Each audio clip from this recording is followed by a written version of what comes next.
교재 72페이지입니다. 하나님은 유월절을 기념하여 태에서 처음 난 모든 것을 거룩하게 구별하여 드릴 것을 명령하십니다.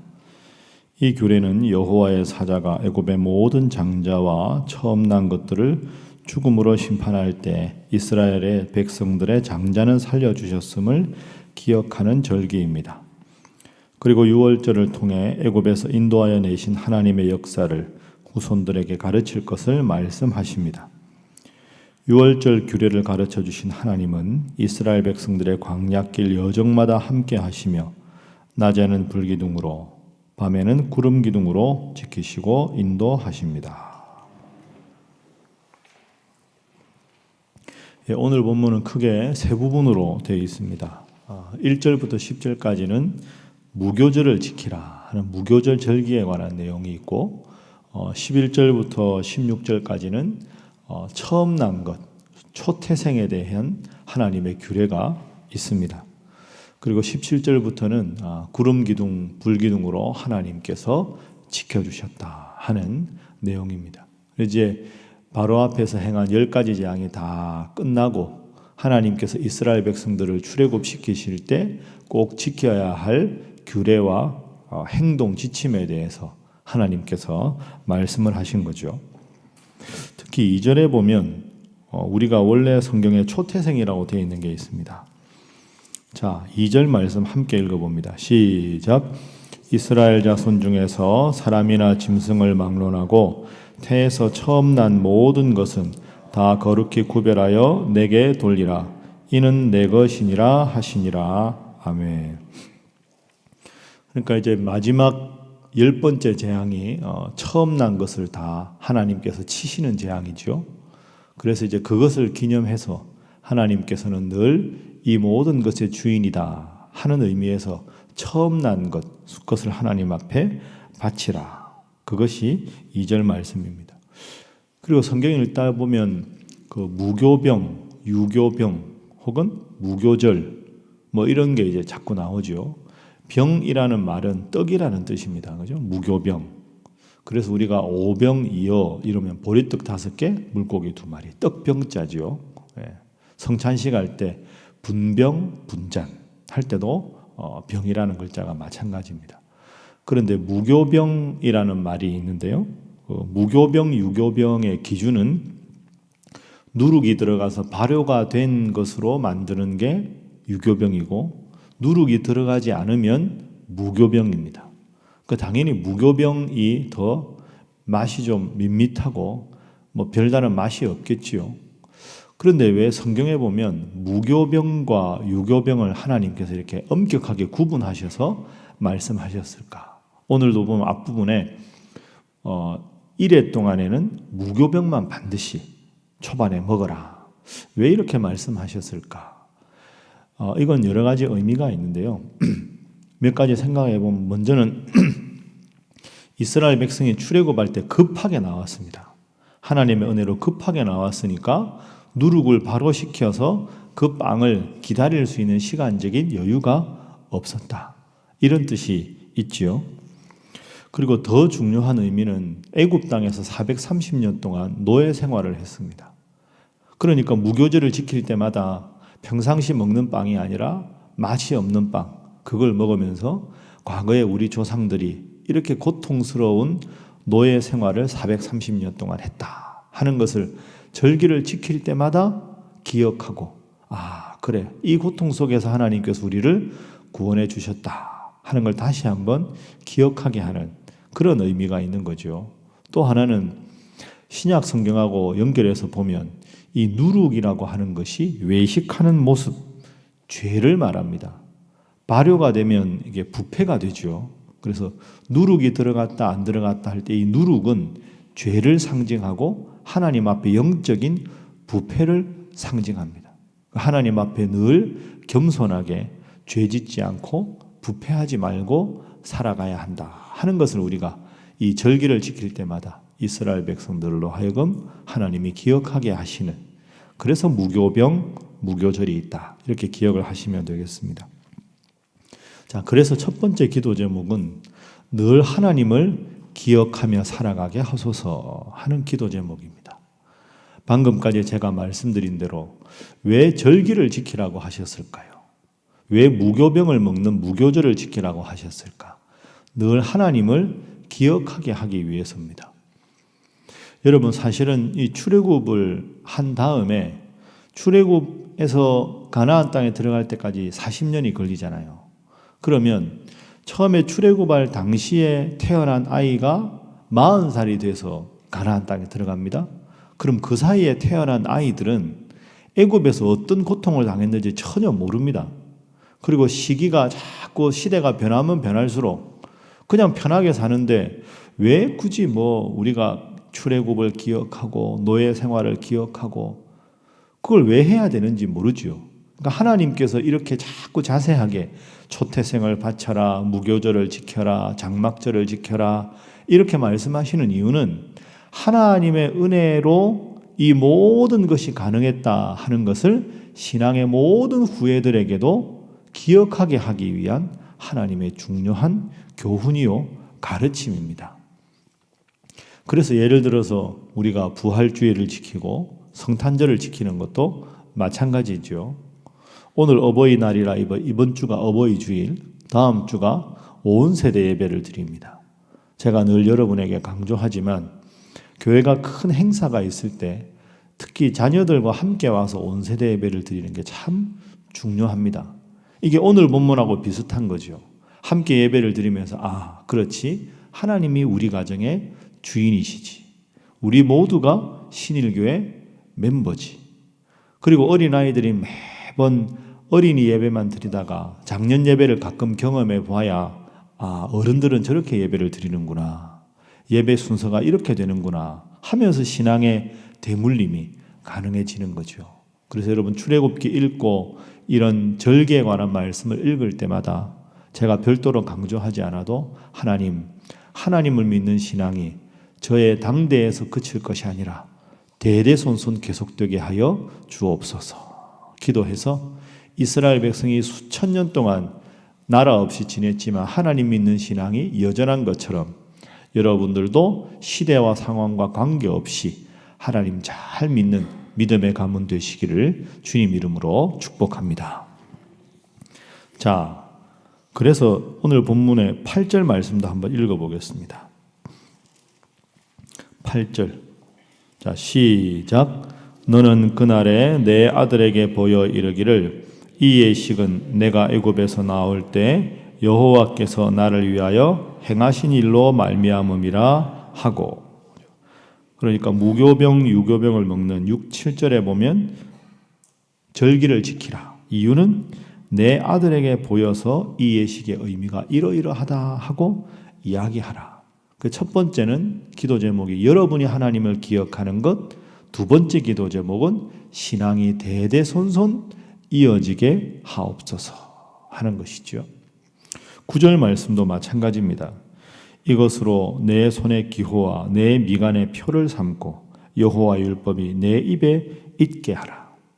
그러면 이스라엘 백성들은 이 절기를 지킬 때마다 서로 보면 다 알잖아요. 미간의 표를 삼고 그 다음에 손의 기호를 삼고.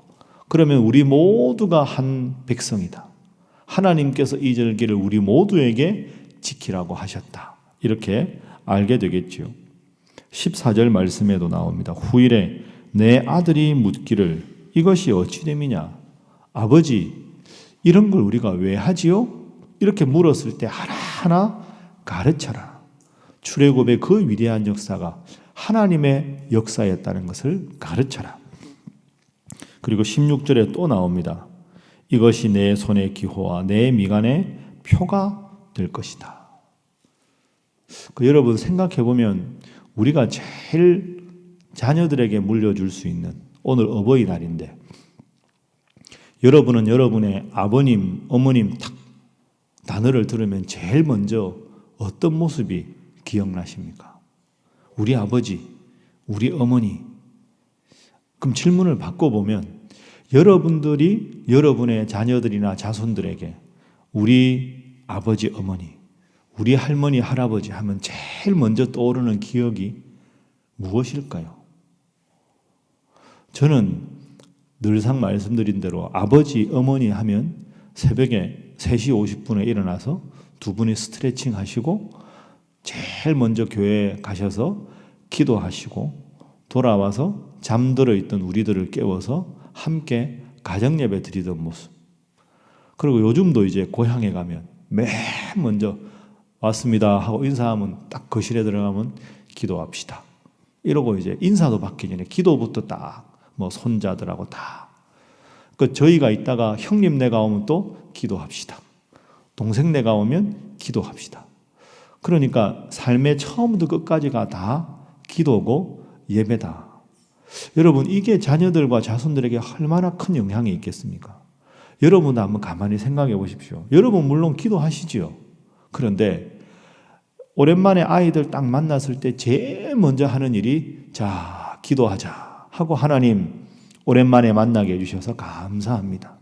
그리고 아이들 딱 손잡고 기도하는 여러분의 모습이면 항상 상징적으로 가족이 오랜만에 만났을 때 기도부터 한다.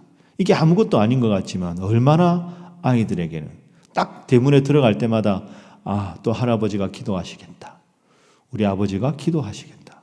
이게 얼마나 좋은 교훈입니까? 내 자녀들에게 가르쳐라. 내 아들이 물으면 이렇게 대답해라. 내 손에 내 비간에 표를 삼아라. 그래서 수십 년, 수백 년, 수천 년이 흘러도 하나님이 계셔서 우리가 지금 살아간다는 하나님의 은혜를 평생 동안 기억하게 하라. 여러분 이 말씀 꼭 기억하시고 여러분도 오늘 본문의 말씀처럼 훌륭한 믿음의 유산을 남겨주시는 귀한 부모님들, 할아버지, 할머님들 되시기를 주님 이름으로 축복합니다. 자, 마지막 세 번째 기도 제목은 늘 보호하시는 하나님을 믿고 나아가게 하소서 하는 기도 제목입니다. 늘 나를 지키시고 보호하시는 하나님, 그 하나님을 믿고 나아가게 하소서. 오늘 본문에 후반부 17절부터 22절까지 보면 우리가 잘 아는 구절이 나오지요. 자, 21절, 22절 마지막 두 절 함께 읽어봅니다. 시작. 여호와께서 그들 앞에서 가시며 낮에는 구름 기둥으로 그들의 길을 인도하시고 밤에는 불 기둥을 그들에게 비추사 낮이나 밤이나 진행하게 하시니 낮에는 구름 기둥 밤에는 불 기둥이 백성 앞에서 떠나지 아니하니라. 아멘. 우리가 참 잘 아는 말씀인데 여러분 구름 기둥 불 기둥이 하나님이 이스라엘 백성들과 함께 하신다 하는 그런 의미도 있겠지만 또 생각해 보십시오. 왜 하필 구름 기둥일까? 그냥 모세의 지팡이와 함께 하신다. 뭐 그래도 되지 않겠습니까? 아니면 천사를 하나 시켜서 항상 대열의 선두에 천사를 시켜서 인도하게 하시니라. 그래도 될 텐데 왜 낮에는 구름 기둥으로 밤에는 불 기둥으로 그 큰 기둥을 왜 만드셨을까요? 여기도 하나님의 대단한 섭리가 숨어 있습니다. 여러분 광야길을 다닐 때 얼마나 덥겠습니까? 걸어 다니면 그 애들까지. 그러니까 낮에는 구름 기둥으로 하는 말은 큰 구름 기둥을 만들어서 모두가 하나님의 역사를 보게 했다는 의미도 있지만 그것으로 그늘을 만드는 거죠.